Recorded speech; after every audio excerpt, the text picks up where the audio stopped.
थकीत वेतन बिल करण्याच्या मागणीसाठी सेवानिवृत्त शिक्षिकेने जिल्हाधिकारी कार्यालयासमोर आमरण उपोषण सुरू केले आहे. स्नेहलता होनमाने ह्या देगलूर येथील साधना हायस्कूल येथे सहशिक्षिका पदावर कार्यरत होत्या. मागच्या वर्षी त्यांनी स्वेच्छा निवृत्ती घेतली होती. थकीत बिल करण्यासंदर्भात लातूर येथील शाळा न्यायाधिकरण विभागाने आदेशित केले आहे. मात्र शाळेतील मुख्याधिकारी थकीत वेतन देण्याबाबत टाळाटाळ करत असल्याचा आरोप उपोषणकर्त्या स्नेहलता होनमाने व विष्णुदास होनमाने यांनी केला आहे. जोपर्यंत मागणी मान्य होणार नाही तोपर्यंत उपोषण सुरूच ठेवणार असल्याचे उपोषणकर्त्यांनी सांगितले. माझी मागणी इतकीच आहे की आजपासून मी 8/12/2025 पासून आजपासून उपोषणाला बसलो आहे आणि शाळा न्यायाधिकरणामध्ये माझा निर्णय झाला आहे. शाळा न्यायाधिकरणात लातूर त्या निर्णयानुसार माझी अंमलबजावणी करावी, थकीत वेतन द्यावं, अर्जदादा द्यावी या संदर्भात मी बसलो आहे.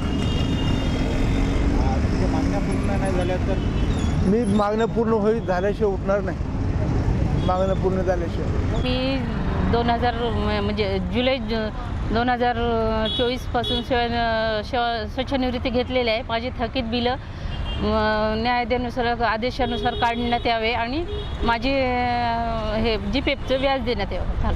बरं, या अगोदर आपण जिल्हा परिषद शिवला निवेदन वगैरे दिलं होतं? हो दिले होते. त्यांनी पत्रव्यवहार केले, त्यांच्याकडून काही नाही, पण हेडमास्टर करून हे रोखले जात आहे. माझं कुठले हेडमास्टर, कोण नाव? साधना हायस्कूल देगलूर.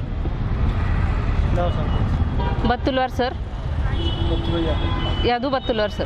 काय त्यांची मागणी वगैरे आहे का की काय? त्यांची मागणी काय मला माहिती नाही. आता त्यांनी कोर्टात लिहून दिलेले आहे ना, सगळं यांचं वेतन काढतो, जीपीएफचं बिल काढतो, सगळं काढतोच म्हणून.